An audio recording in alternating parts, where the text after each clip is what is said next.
right, so beautiful day here at Pigeon Point. I'm here with Tad Wagner, and we are setting up to paint. I'm going to try to paint on a 24 by 30 inch canvas today. So let me show you what I'm thinking. All right, so I'm going to make something of this scene right here, but I'm not sure exactly how I'm going to compose. I'm kind of limited by the tide. It's like high tide right now. But I want to include these rocks here and these distant cliffs. This is sort of similar to a composition I've done before a couple weeks ago where I had clouds to work with, but obviously today it's all blue skies. So I'm just going to get started, play around, and see what happens.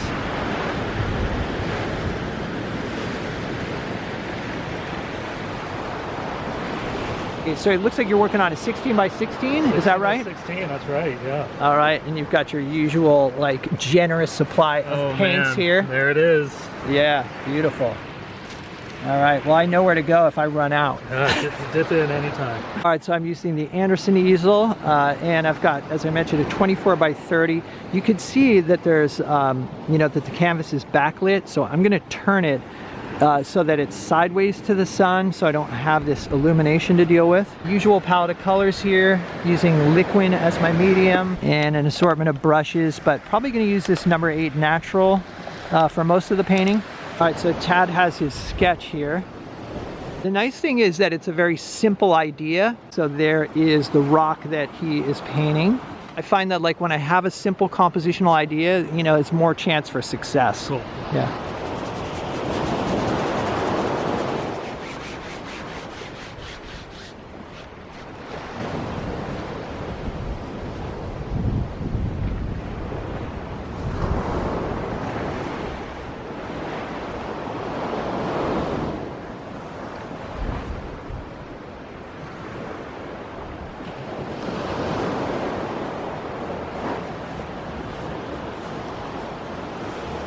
Okay, so I'm starting with big shapes, and then I'll get a little bit more specific with these shapes, but I just want to make sure that the arrangement looks good. So that is the compositional idea. Now I'll start looking for, you know, some more detail in the rocks, and then also the shadow shapes on the cliffs. So it looks like, yeah, you're already indicating shadow shapes and everything. I love it. Cool. I like how you left like a lot of sky too. That's compositionally, that's something that I'm always afraid to do. Are you gonna grade it from, like, say, you know, like a ultramarine down to more of a cerulean, or what's your? Yeah, I think so. Yeah, it's definitely gets darker towards the top. So yeah, have a little bit of a gradient just for a little bit of interest, but yeah, kind of like the idea of just a big old empty shape, you know? Yeah, no, that's nice. I've noticed, like, Monet will do that. He'll leave a lot of sky, and I'm like, wow, it does have such an airy and open feeling to it. All right, so I've further defined some of the features here. Actually, I dropped down these cliffs. I had them a little bit higher, so I dropped them down, and then I have distant hills, you know, over the top here. I want to make sure that the line of the, you know, top of the cliffs and this distant mountain don't run parallel, so I'm gonna have to fix that, and I might actually just kind of drop it. I'm not sure. That's definitely something that I want to keep an eye out for. Also, this was just sort of this symmetrical shape here. I want to, I'm going to probably bump out the mountain over here so it's not so symmetrical. You know, there's constant waves coming in, so there'll be some sort of wave activity right in here. So I'm leaving that, you know, undeveloped for now. But that's basically the idea. The next thing to do is going to be start establishing some of the darks in the rocks. All right, so I'm mixing up a sort of generous pile of darks here using ultramarine, alizarin crimson, and I'm going to use a touch of burnt sienna to kind of gray it down a little bit. I'm going to thin with liquid and odorless mineral spirits so I can kind of block in the shadows really quickly. One thing I will mention, actually painting on a large canvas, one of the challenges is actually seeing the scene that you're working on, because it definitely blocks the view.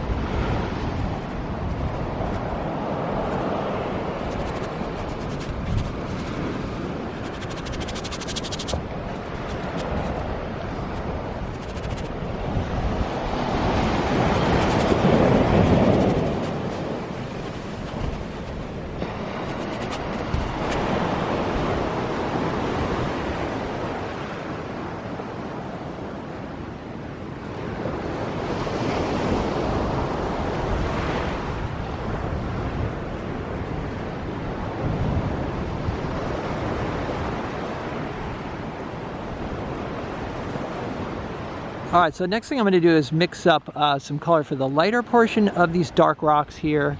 And I wanna make sure that the color is warm enough to kind of indicate light shining on the rocks. So I'm going with a mid-tone, sort of grayish brown here. And I used ultramarine and some burnt sienna, and then also some yellow ochre and titanium white.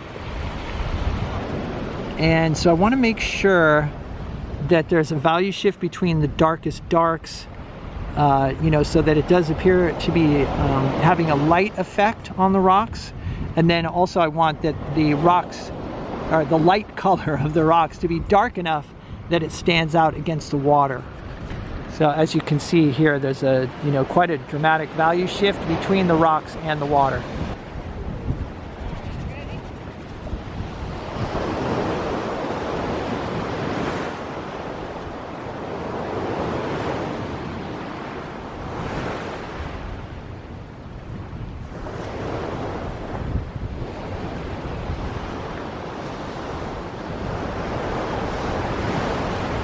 So I'm mixing up a color for the sky here using titanium white, ultramarine blue, some phthalo blue. I am looking at the white water here, which is pretty much the lightest value in the painting. You can see the sky is a little bit darker value. I'm keeping that in mind as I mix up the sky color. And I've got liquid and odorless mineral spirits in the mix as well.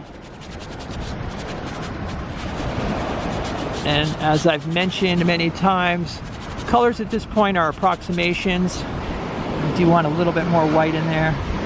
And I'm keeping the paint thin.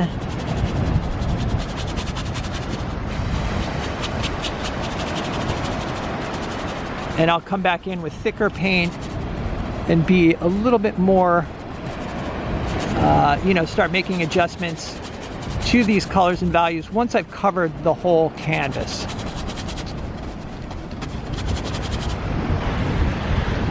And there's definitely a lot more to cover when you've got a 24 by 30, but it's not bad at all actually. And I'm even using a small brush, fairly. I think this is it's number 8. And part of the reason is that, you know, my brush washer is fairly small, but this seems to be fine. This size brush seems to be okay. So far so good.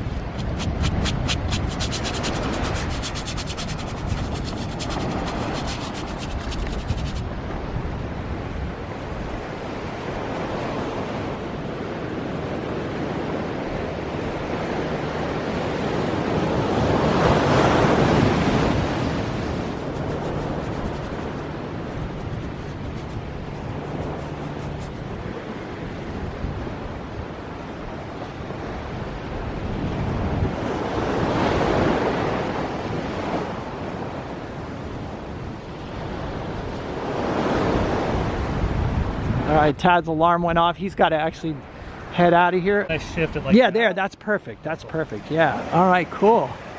Yeah, so you got that nice, you know, dark to light in the sky. Some nice texture on there. Yeah, just a nice simple statement. Yeah, next time I get a lot more time to kind of define the rocks more. That was fast too, like probably an hour at most. I think it was like an hour, yeah. Yeah, that's really cool.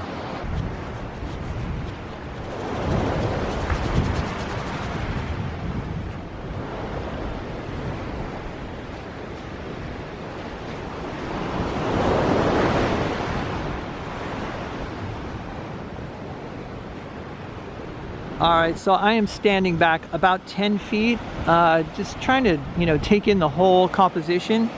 Got it more or less blocked in. I mean, there's a lot of, you know, orange from the tones still showing through, and I'm gonna leave some of that in the finished painting, but I just want to cover it with approximate colors, as I mentioned, just to see, you know, where things are, and now I can start making adjustments. The next thing to do, I think, is going to be reinforce the darks. So I'm going to, you know, work from dark to light.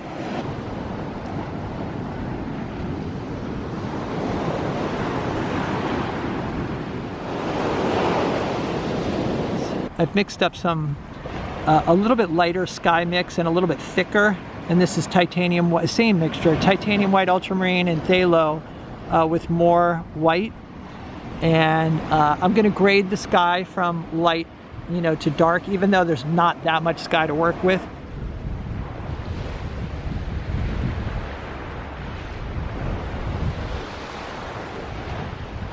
So here is what I finished up with, and I used my usual process of just scrubbing in approximate colors and then coming over with thicker paint and sort of refining things. The one thing that doesn't come across is the scale, so I'm gonna put a 16 by 20 right here, just so you can see, you know, for comparison's sake. You know, there was quite a bit of moisture in the atmosphere, so the distant mountains, you know, I did lighten them up. And I left this painting pretty loose, which is kind of hard to see unless we do a close-up, so let's do that. First thing I want to focus on is the way the rocks are done. You know, most of this is just still scrubbed in. I reinforced some of the darks, but I wanted to leave the orange of the tone coming through. So I like that look. That's a look that's difficult to achieve with a panel, so that's one advantage with canvas. You know, same thing, I left these shadows transparent, and I left the sky pretty scrubbed too, and you can even see like some of these trees are just like zigzags, but from a distance they work, you know, you don't even really notice. I did push the saturation in the cliffs and in the water, you know, and that's pretty typical for me, but there it is. All right, so I think for paintings 24 by 30 and larger, I'm just going to go with stretch canvas because it's lighter and easier to handle. It's got a stretcher bar like right across the back here, so I can use that as a handle to carry the painting to and from the painting location.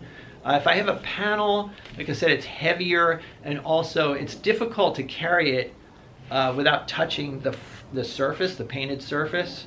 I might try to make a wet panel carrier for larger panels in the future, but honestly I think I'm just going to go with canvases because, you know, I plan on painting multiple different sizes. Once I get the painting to my car, I just put it in an old cardboard box to protect it for the trip home, and that worked out fine. As far as the rest of the equipment, I was a little concerned about my palette, which is a 12 by 16. I wondered if I was going to have enough like mixing room. It was totally fine. The brushes were fine as well. I used mostly just a number 8, and then I switched to a number 6 for some of the smaller spots, both natural bristle flats. And I had forgotten a number 10. I could have used a number 10 to kind of block in things faster, but still number 8 was fine. When you press down on a number 8 flat, it actually spreads out and you can get almost like a 3/4 inch wide stroke. So it's plenty, you can get plenty of, you know, painterly effects with a number 8.